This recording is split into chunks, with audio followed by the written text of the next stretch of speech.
The entire Buddhist philosophy is captured in 6 syllables.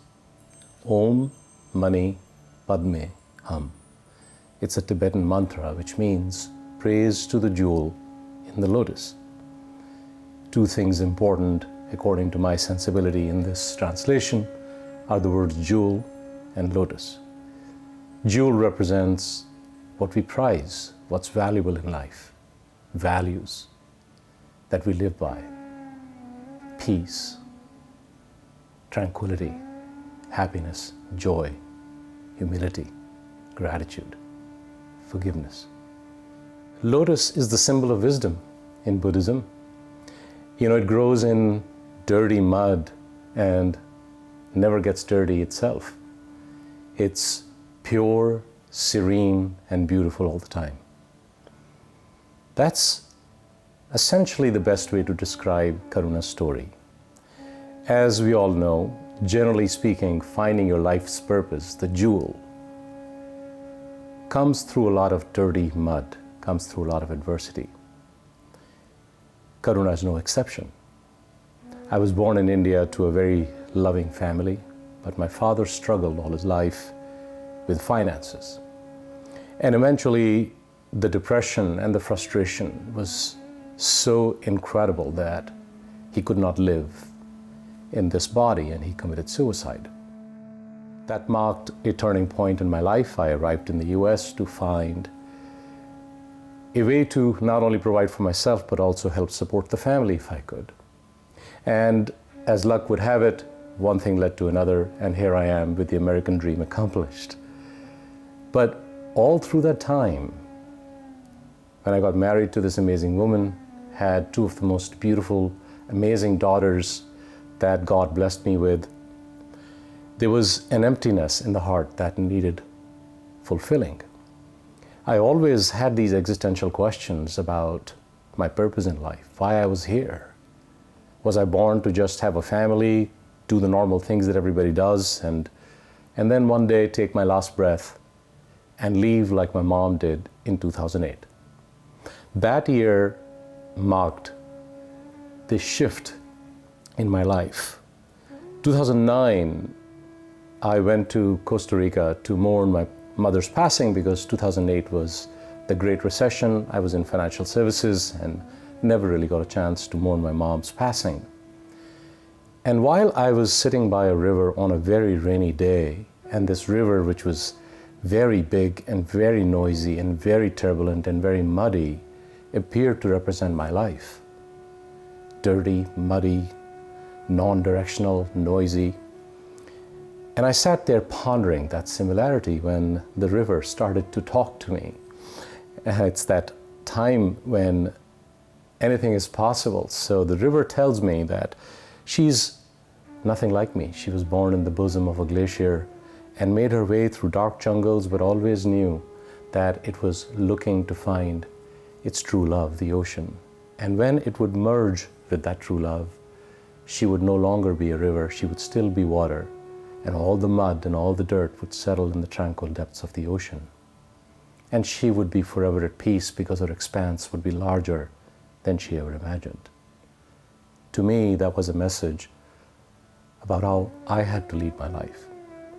In 2014, I went back to Costa Rica looking for answers as I was getting really suffocated with my life, and I ended up being a volunteer at an orphanage, which turned out to be a safe house for about 95 young girls who had been sexually and physically abused. Now, I have 2 daughters, as I mentioned, and the mere irony of it and the injustice of it, of the 2 sides, what was the right that my daughters had to have the life in the US they had, and what did these girls do wrong that they were suffering and had nothing but a dark end in their life? And that's what prompted my personal search. I had gone through my own personal sexual abuse when I was 11 or 12 years old, and all of those memories came flooding back, and I asked this simple question: how did I get to be half normal? How did I get here? From all of the standards that people use this yardstick of success, I was fairly successful, despite the challenges at home of finances, of domestic violence, of father's suicide, of my own personal sexual abuse. How did I get here? So I took a piece of paper and drew my own life, and what I discovered was this amazing blessing of my personal passions, the role models, the people who came to support me along my journey were the reasons why I got to where I was. So I started a 3-year experiment at, not really an experiment, that's the wrong word to explain it, but an intervention, if you will, of understanding if children were supported in their passions, children who had been abused, who had been abandoned, who had been neglected, who had been refugeed, if they were supported in their passions, could they flourish? I enrolled in a Master's of Clinical Psychology program at Columbia University with spirituality lens at the Spirituality Mind Body Institute to really understand what goes wrong in a child's mind with chronic abuse. And is there a way, psychosomatically, without taking medications, to shift that? And the answer came out as a resounding yes. Not only did the 3-year intervention prove and provide this incredible amount of data that showed us what was possible, now the big question was, what do I do with it? How do we scale it? Now that we know that supporting people's passions and their talents, like Sir Ken Robinson wrote in his book, The Element, when they come together, you are in your element. How do you scale this for millions of children, 300 million children who are orphans, double orphans, single orphans, social orphans, as United Nations calls them? And the answer was Karuna. I was sitting in a meditation at Columbia University when I was visited by my father. It's a vision that is as clear as things around me right now, and that was in 2016. 6 months later, in another meditation, I found myself in a cave that I used to dream of when I was a child, and hundreds of these half-floating figures, just like my father was in this dream, appeared out of nowhere, and they were sobbing, they were crying, and they were carrying these babies wrapped in this white cloth, and they were all dressed in the same white shirt in which my father passed on, and he was wearing the same shirt when he visited me in this meditation. As they placed these children in my lap when I was sitting in a meditation, the sounds of their sobbing turned to the echoes of Karuna. Karuna, Karuna, Karuna, Karuna, as if they were asking for compassion and healing. That's the point. I knew that my father, from wherever he is, I can smell him all around me, that he was giving me this message about the jewel in the lotus. That my purpose was helping heal children who had suffered unspeakable abuse, neglect, abandonment, all the different ills that society puts their way because they had the misfortune of being born in a disadvantaged home for no fault of theirs. So the effort has now turned into this social enterprise, this Robin Hood business model, where we are building these amazing, transformational, immersive digital experiences that are based on evidence-based science and ancient wisdom, providing that to people all over the world so they can get the tools of well-being to deal with life. The stresses and the burnout and the challenges, the anxiety and the depression that life throws their way, to be able to manage it psychosomatically with evidence-based science and ancient wisdom.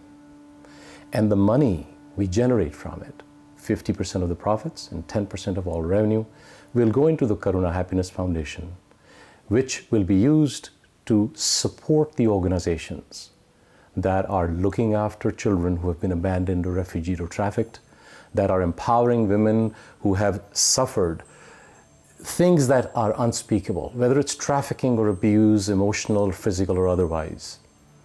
And providing early childhood education in communities, because we really believe that wiring a child's brain for positivity early on is the most important element of our work to help break this cycle of abuse and poverty. And then we have this very distinguished group of people, our scientific advisory board, who have generously offered their support.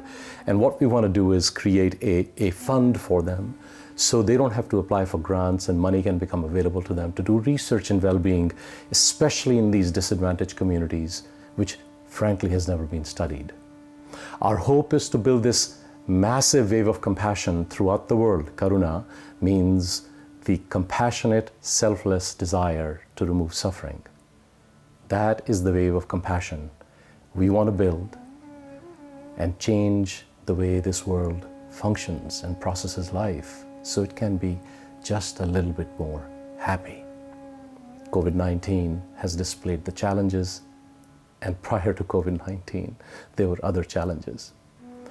This is our mechanism to provide the tools that people need so that they can find happiness.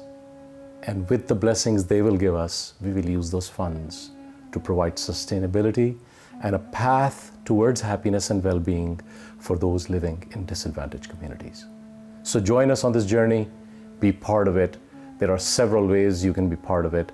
Please visit accesskaruna.com and join us by sending us your contact information and letting us know how you would like to be engaged.